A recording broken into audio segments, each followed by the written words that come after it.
ಸ್ನೇಹಿತರೆ, ಇವತ್ತಿನ ವಿಡಿಯೋದಲ್ಲಿ 2026ರ ವರ್ಷದಲ್ಲಿನ ಎರಡನೇ ಸೂರ್ಯಗ್ರಹಣದ ಬಗ್ಗೆ ತಿಳಿಸ್ಕೊಡ್ತೀನಿ. ಈ ಸೂರ್ಯಗ್ರಹಣ ಯಾವಾಗ ಸಂಭವಿಸುತ್ತೆ, ಹಾಗೆ ಇದರ ವಿಶೇಷತೆ ಏನು ಅನ್ನೋದ್ರ ಬಗ್ಗೆ ತಿಳಿಸ್ಕೊಡ್ತೀನಿ.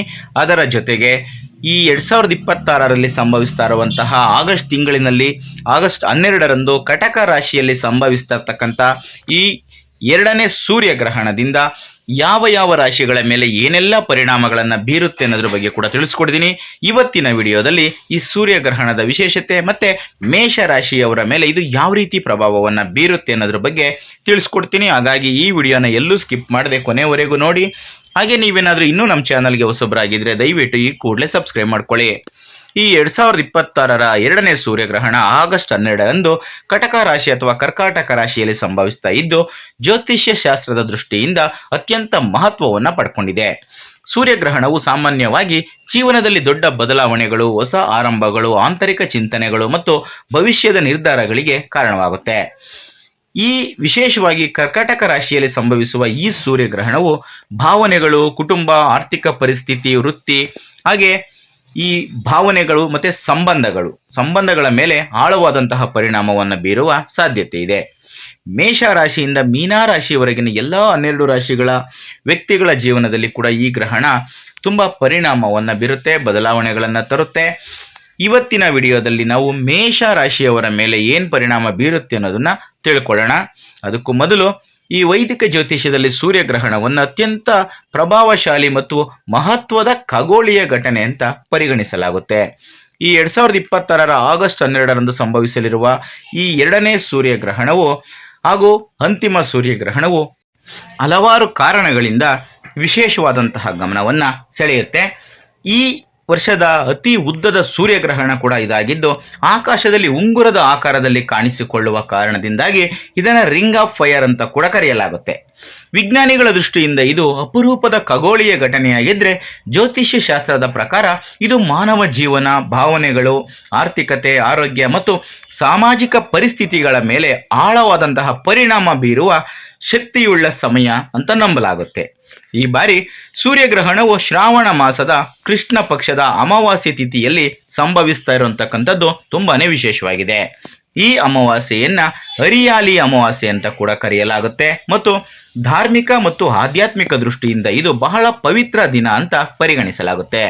ಈ ದಿನ ಚಂದ್ರನು ಶನಿಗ್ರಹದ ಅಧಿಪತ್ಯದಲ್ಲಿರುವ ಪುಷ್ಯ ನಕ್ಷತ್ರದಲ್ಲಿ ಸಂಚರಿಸಲಿದ್ದು ಮಂಗಳ ಗ್ರಹವು ರಾಹುವಿನ ಪ್ರಭಾವ ಹೊಂದಿರುವ ಆರ್ದ್ರ ನಕ್ಷತ್ರದಲ್ಲಿ ಸ್ಥಿತಿಯಾಗಿರುತ್ತೆ, ಅಂದರೆ ನೆಲೆಸಿರುತ್ತೆ.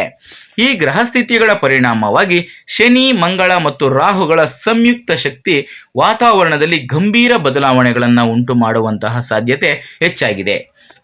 ಈ ಜ್ಯೋತಿಷ ತಜ್ಞರ ಪ್ರಕಾರ ನೋಡೋದಾದ್ರೆ ಈ ಗ್ರಹಣವು ಕೆಲವರ ಜೀವನದಲ್ಲಿ ಹೊಸ ಅವಕಾಶಗಳನ್ನು ತೆರೆದರೆ ಮತ್ತಷ್ಟು ಮಂದಿಗೆ ಎಚ್ಚರಿಕೆಯ ಸೂಚನೆಯನ್ನು ನೀಡಬಹುದು.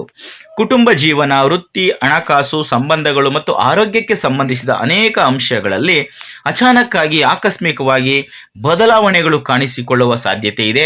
ವಿಶೇಷವಾಗಿ ಮನಸ್ಸಿನ ಸ್ಥಿರತೆ, ನಿರ್ಧಾರ ಕೈಗೊಳ್ಳುವ ಸಾಮರ್ಥ್ಯ ಮತ್ತು ಭಾವನಾತ್ಮಕ ಸಮತೋಲನವನ್ನು ಕಾಪಾಡಿಕೊಳ್ಳೋದು ಈ ಅವಧಿಯಲ್ಲಿ ಬಹಳ ಮುಖ್ಯವಾಗಿರುತ್ತೆ. ಆದ್ದರಿಂದ ಈ ವರ್ಷದ ಅತಿ ದೀರ್ಘ ಸೂರ್ಯಗ್ರಹಣವು ಯಾವ ರೀತಿಯ ಪರಿಣಾಮವನ್ನು ಬೀರುತ್ತೆ, ಯಾವ ರೀತಿಯ ಎಚ್ಚರಿಕೆ ಕ್ರಮಗಳನ್ನು ತೆಗೆದುಕೋಬೇಕಾಗುತ್ತೆ ಅನ್ನೋದನ್ನು ನೋಡ್ತಾ ಹೋಗೋಣ.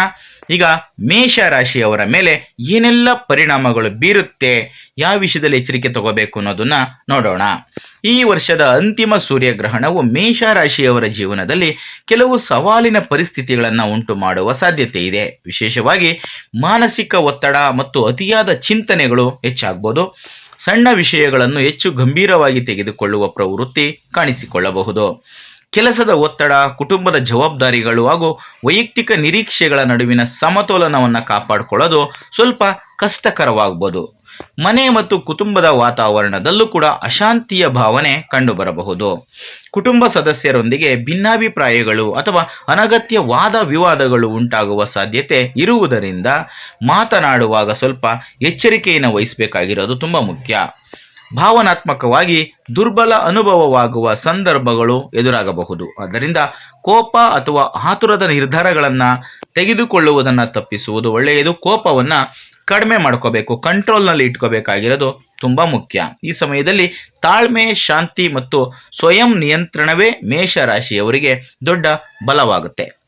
ಧ್ಯಾನ, ಪ್ರಾರ್ಥನೆ ಅಥವಾ ಮನಸ್ಸಿಗೆ ನೆಮ್ಮದಿ ನೀಡುವ ಚಟುವಟಿಕೆಗಳಲ್ಲಿ ತೊಡಗಿಸಿಕೊಳ್ಳುವುದು ಒತ್ತಡವನ್ನು ಕಡಿಮೆ ಮಾಡೋದಕ್ಕೆ ಸಹಾಯ ಮಾಡುತ್ತೆ. ಆರೋಗ್ಯದ ಕಡೆ ನಿರ್ಲಕ್ಷ್ಯ ಮಾಡದೆ ಸಮರ್ಪಕ ವಿಶ್ರಾಂತಿಯನ್ನು ಪಡೆಯುವುದು ಕೂಡ ತುಂಬಾನೇ ಮುಖ್ಯ. ಸ್ನೇಹಿತರೆ, ಇದಿಷ್ಟು ಇವತ್ತಿನ ವಿಡಿಯೋದಲ್ಲಿನ ಮಾಹಿತಿ. ಈ ಮಾಹಿತಿ ನಿಮಗೆ ಇಷ್ಟ ಆದಲ್ಲಿ ಈ ವಿಡಿಯೋಗೆ ಒಂದು ಲೈಕ್ ಕೊಡಿ.